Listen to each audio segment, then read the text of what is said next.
Indonesia akan terpuruk ke level terbawah jika menggunakan pemain asing seperti sekarang. Talenta Indonesia tidak bisa dipromosikan.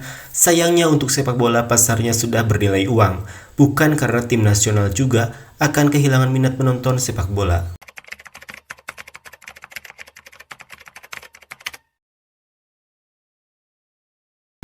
Timnas Indonesia sedang maju di persepakbolaan ranah Asia Tenggara. Ini terbukti dari keberhasilan Timnas Indonesia U19 menjuarai Piala AFF U19. Tapi bukan hanya itu saja, yang paling terlihat menonjol dari kesuksesan Indonesia di Asia Tenggara adalah dengan menjadi satu-satunya wakil dari Asia Tenggara yang lolos ke round 3 kualifikasi Piala Dunia 2026.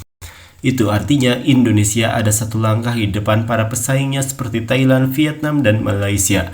Melihat kesuksesan Indonesia seperti ini, membuat orang-orang Vietnam juga turut memberikan komentarnya, tapi beberapa orang Vietnam justru meramal soal kehancuran sepak bola Indonesia karena mereka menilai Indonesia terlalu banyak bergantung pada pemain naturalisasi dan menggunakan pemain keturunan dibandingkan membina para pemain lokalnya.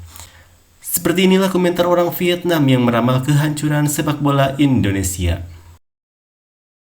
Pemain lokal Indonesia semuanya menganggur, akan ada konflik dalam waktu dekat. Aku tidak bisa mengikutimu selamanya.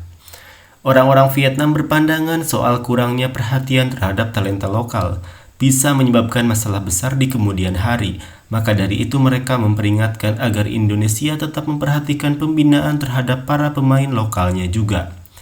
Komentar selanjutnya, Indonesia maju hanya berkat menggunakan pemain naturalisasi. Apa yang harus dipuji?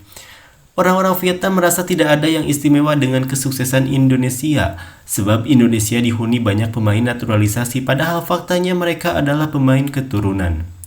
Komentar selanjutnya, Indonesia akan terpuruk ke level terbawah jika menggunakan pemain asing seperti sekarang. Talenta Indonesia tidak bisa dipromosikan. Sayangnya untuk sepak bola, pasarnya sudah bernilai uang. Bukan karena timnas juga akan kehilangan minat menonton sepak bola. Pendapat orang Vietnam selanjutnya ini begitu memperhatikan begitu timpangnya kualitas pemain lokal dan keturunan di timnas Indonesia. Mereka memberikan nasihat agar timnas Indonesia tetap memberikan kesempatan kepada pemain lokal Indonesia demi menjaga kestabilan tim. Komentar selanjutnya, mereka semua adalah anak-anak ras campuran yang merupakan warga negara yang dinaturalisasi dan tidak memiliki asal-usul Indonesia yang dapat dibanggakan.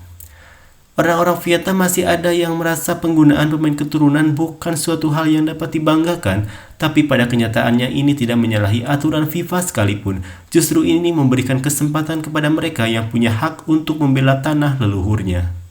Komentar terakhir, Indonesia masih jauh dari mampu bersaing di tingkat Asia. Turnamen ini menunjukkan bahwa mereka memiliki banyak keunggulan dibandingkan Malaysia dan Thailand, seperti lebih banyak istirahat dan selalu bermain di waktu yang lebih menguntungkan, pukul 19.30 dibandingkan 15.00.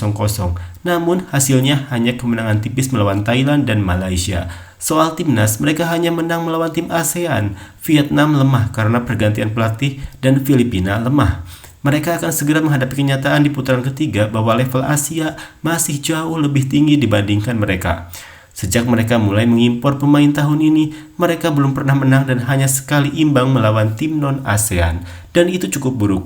Impor pemain bisa membawa hasil bagus dalam jangka pendek, namun kurangnya perkembangan di liga domestik akan berujung pada kegagalan dalam jangka panjang. Saya pikir fans Vietnam memahami hal ini dengan jelas.